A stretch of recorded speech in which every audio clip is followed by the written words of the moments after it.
What's up, everybody, and welcome back to the channel.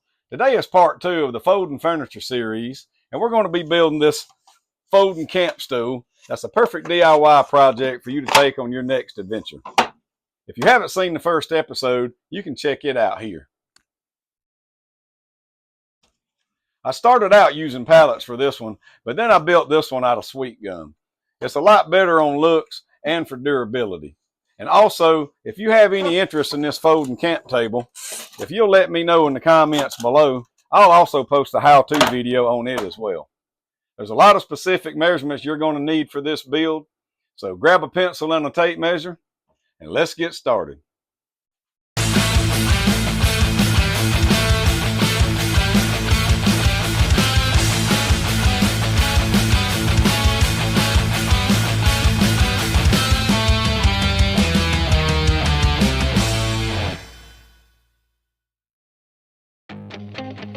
All pieces for the arms and leg braces will be 1.5 inches wide. So on the table saw, I just set my fence and I ripped down the stock that I had laying around the shop to get them all down to the size before I start cutting them to length.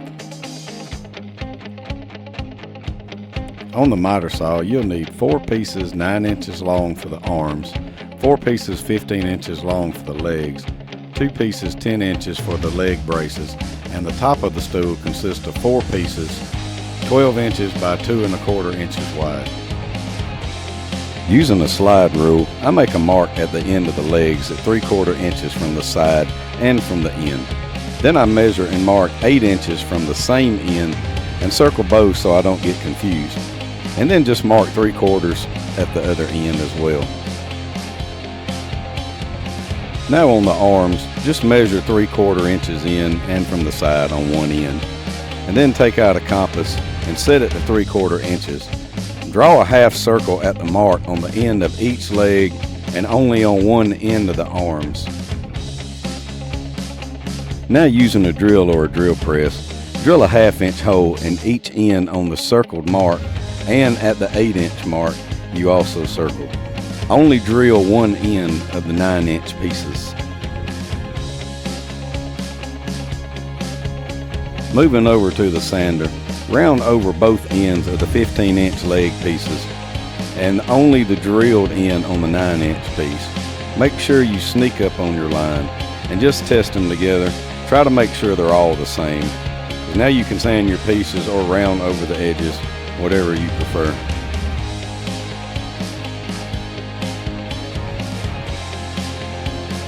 Now we'll need some 1/2 inch dowels to connect it all together. Cut 1 9-inch dowel for the main piece and 4 1.5 inch dowels for the leg supports. These little guys make sure everything stays together nice and strong. With all the pieces cut, it's time for the assembly. We're going to use dowels and friction to join everything together. So just tap the dowels into place using a hammer to drive in the pegs. Make sure everything stays nice and secure.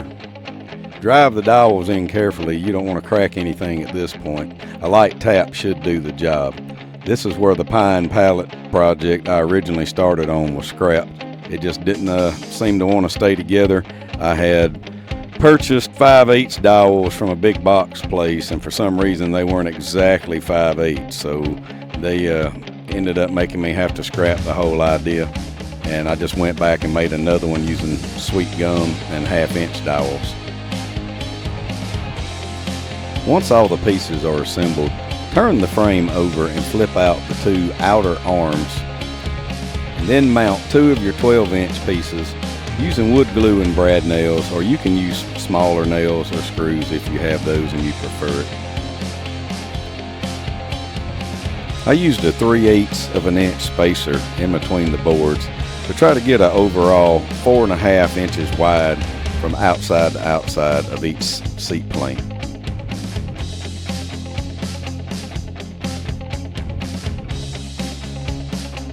Now flip the frame over and make sure your seat boards on the neck side are flush with the outside of the frame before gluing and mounting them.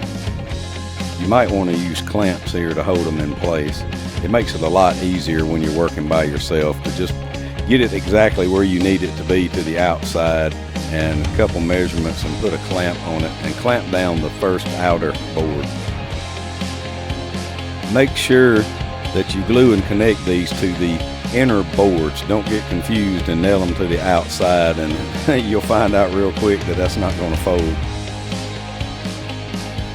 Sure, once you have it all clamped down, that you insert your spacer just to make sure all your spaces stay the exact same. I will be using dowel rod later on mine just to keep all of them in check with each other, so it looks really good when it's put up as a stool. Now with everything clamped in place, just nail them down. Now that they're all connected, test your work by folding it closed on a flat surface. And using your 3/8 spacer that you were using earlier for the seat, let's mount the leg braces on both sides. It's very important to mount to the correct legs, and you can easily determine this by opening them just a little bit. If you mount it to the wrong legs, again, the frame will not open. Trust me on this. It will be a little hard to open at first because the pegs kind of hold it tight too, and all the wood fitting together. But after a few times that you open it, it gets easier and easier. Now taking some 3/8 inch dowel rod, I just put it in between the middle slats and get a good measurement of how deep I want it to be in the arm. And then I just cut it off using a razor knife.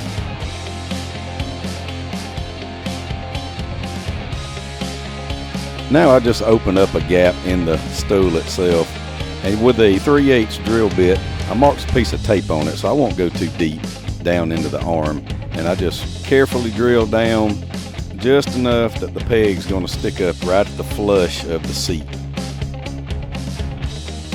Now with a little bit of wood glue and a hammer, I just place the dowels in the holes I drilled and knock them in place. And that is it. The camp stool is finished. Thank you so much for watching this video. It is greatly appreciated. Please remember to like and subscribe on your way out, and I'll see you on the next one.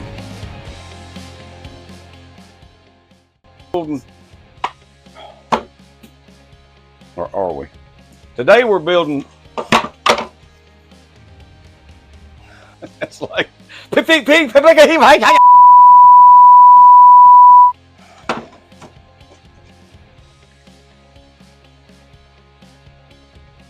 I don't even know where to start.